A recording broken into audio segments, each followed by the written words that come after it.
Hello दोस्तों, कैसे हैं आप। राइस फ्रॉम जरूबल के एपिसोड 9 के साथ हाजिर हूँ। एपिसोड की शुरुआत में हमें दिखाया जाता है कि वॉर टेस्टिंग एरिया का दिखाया जाता है, जहाँ पे बहुत से लोग जा रहे होते हैं और वहाँ पे कुछ लोग बात कर रहे होते हैं। उनमें से दो लोग में से एक आदमी बोलता है कि मैं हर रोज एक एफ रैंक के मॉन्स्टर के साथ बैटल करता हूँ, पर मेरे जो वेपन्स है हर बार खराब हो जाते हैं और मैं बहुत बोर हो चुका हूँ एफ रैंक के मॉन्स्टर को हर बार मार मार के, और मुझे बहुत लो क्वालिटी के कोर्स मिलते हैं उनमें से। और उधर खड़ा हुआ आदमी बोलता है कि अगर तुम ई रैंक के मॉन्स्टर को अगर तुम मारते हो अपने वेपन से, तो तुम्हारा जो कोर है वो इतनी जल्दी नहीं टूटेगा, तो तुम एक बार ट्राई कर सकते हो ई रैंक के मॉन्स्टर को मारने की। और वो लड़का बोलता है कि अगर हमें कोई भी ई रैंक का मॉन्स्टर अगर मिल भी जाए, तो हमारा जो बेस्ट ब्रदर है, मतलब हमारे जो कोच है, वही उसके साथ बैटल करेंगे। और हमें वो कोच भी दिखाया जाता है और इसका नाम टेन करके कुछ है। तो वो जो लोग होते हैं वहाँ पे जाते हैं और उसको बोलते हैं कि हमारे यहाँ पे कोई एक ब्लैक कार्ड लेके कोई आया है। और ये बहुत अजीब सी बात है कि वो जो कस्टमर है वो सिर्फ तुम्हारे साथ ही बैटल कर सकता है, क्योंकि तुम ही उसकी बैटल के लिए काबिल हो, क्योंकि वो बहुत स्ट्रांग है। और वो उसकी जो आईडी होती है, मतलब उस पेपर के ऊपर वो देख रहा होता है कि ये कौन है कस्टमर हमारा।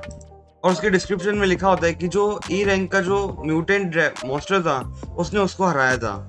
और वो उसके डिस्क्रिप्शन को पढ़ के बोलता है कि ये तो बहुत इंटरेस्टिंग है, मैं इसके साथ बैटल करता हूँ। और वहाँ पे बाहर लोग बात कर रहे होते कि यहाँ पे ये लोग रिस्ट्रिक्शन क्यों लगा रहे हैं इतना। और कुछ लोग बोलते कि यहाँ पे कोई एक पावरफुल मैन आया है जो यहाँ पे बैटल करेगा, मतलब उसके वेपन की टेस्टिंग करेगा।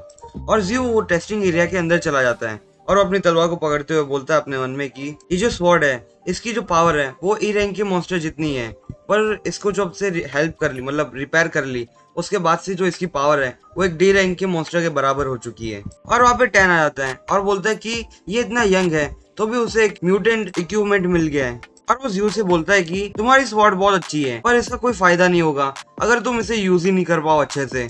अगर तुम मेरे से हार जाओ तो प्लीज रोना मत।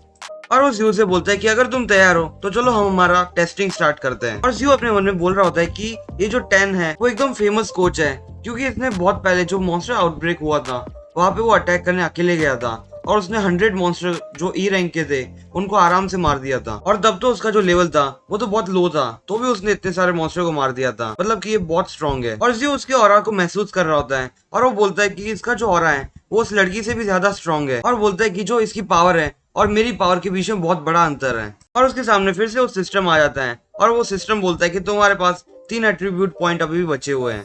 और जियो अपनी तलवार को बाहर निकालते हुए बोलता है कि मुझे इसको रियली टेस्ट करना है। और वो सिस्टम भी उसकी जो पावर होती है, मतलब उसकी पावर को एनहेंस कर लेता है उस स्वॉर्ड की, और उसके ऊपर शार्पनेस की जो होती है शार्पनेस उसे अच्छे से और तेज कर देता है। और जैसे ही वो स्किल ऐड होती है उसके स्वॉर्ड पे, वैसे उसके जो पॉइंट्स होते हैं वो एकदम से बढ़ जाते हैं उस स्वॉर्ड के, और साथ में जियो के भी। और जियो बोलता है कि चलो देखते हैं कि हम दोनों में कितना अंतर है। और जियो उसके ऊपर अटैक करते हुए अपने मन में बोलता है कि इसके पास जो एक्स है वो बहुत भारी होगी और ये शायद बहुत स्लो हो जाएगा उसके एक्स के थ्रू। भले ये कितना भी स्ट्रॉन्ग क्यों ना हो, पर ये इसकी स्पीड से मेरे से हार ही जाएगा। और ये मेरे पास सबसे बड़ा एडवांटेज है, मैं इसे को स्पीड से ही हरा दूंगा।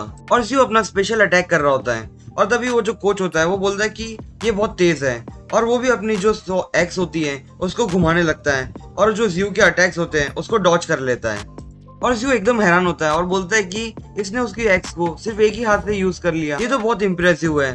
पर सिस्टम जियो के पावर को एक्टिवेट कर देता है और वो कोच बोलता है कि इसने एक गलती कर दी, और वो अपना अटैक कर रहा होता है उसके ऊपर और एक फायर पंच टाइप तैयार करता है और सीधा वो जियो के ऊपर लगाता है, जिससे जियो थोड़ा पीछे चला जाता है। पर वो गिरते गिरते अपने आप को डॉच कर लेता है, मतलब कि वो अपने आप को संभाल लेता है और वो ठीक से खड़ा हो जाता है। और वो अपने मन में कहता है कि ये बहुत स्ट्रांग था, मैं इसको हैंडल भी नहीं कर पाया। और जियो कहता है कि ये जो एक्स यूज कर रहा है इसकी मदद से इसकी जो पावर है, मतलब इसकी स्ट्रेंथ है, वो भी बढ़ रही है क्या। और वो लड़की बोलती है कि यहाँ के जो हेडक्वार्टर वाले हैं वो बहुत जीनियस है जो इन लोगों ने इसको हायर किया है, और मैं भी देखना चाहती हूँ कि तुम इस स्टैंडर्ड पे भी बैटल कर सकते हो क्या नहीं। और वो कोच बोलता है जियो से कि तुम अपनी पूरी पावर को अनलिश करो, क्योंकि यहाँ पे हम वेपन को टेस्ट कर रहे हैं।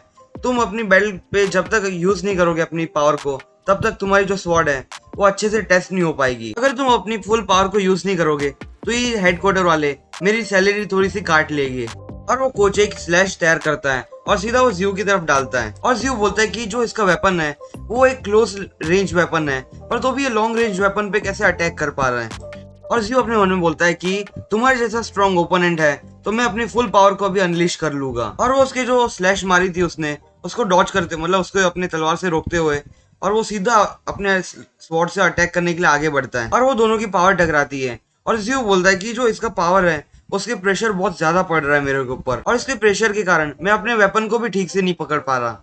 और वहाँ पे सिस्टम भी आता है और बोलता है कि तुम्हारी एक न्यू एबिलिटी एक्टिवेट कर दी गई है। और जियो अटैक करता है उस कोच के ऊपर और वो कोच के शोल्डर पे थोड़ी चोट लग जाती है। और वहाँ पे एक दूसरा ही अटैक फॉर्म हो जाता है जो ई रैंक बैटल स्किल के नाम से होता है। और वहाँ पे एक फायर का विंड आ जाता है, मतलब वहाँ पे एक तूफान हो जाता है फायर का, और जियो वहाँ से निकल जाता है। और जो कोच होता है वहाँ पे देखता है कि उसके चारों तरफ एकदम तबाही मच चुकी होती है। और वो कोच अपने आप को हैरानी से देखता है और बोलता है कि मैंने अपनी ई रैंक की जो स्किल है वो क्यों यूज कर ली यहाँ पे। और वो अपने मन में कहता है कि जो स्वॉर्ड है वो थोड़ी अजीब सी है। दोस्तों, आप सभी के लिए एक छोटा सा अनाउंसमेंट, बहुत जल्दी मेरे वैकेशन स्टार्ट होने वाले हैं और जो कि मैं पूरा दिन घर पे रहूंगा तो मेरे पास ज्यादा टाइम रहेगा, तो मैं एक दिन में 2 वीडियोस डालने की जरा कोशिश करूंगा। तो दोस्तों, हमारा एपिसोड बस यही तक। अगर आपको मेरा एक्सप्लेनेशन पसंद आया हो तो प्लीज मेरे चैनल को सब्सक्राइब कीजिए। मैं आपसे फिर मिलूंगा इस सीरीज के अगले एपिसोड के साथ। तब तक के लिए बाय।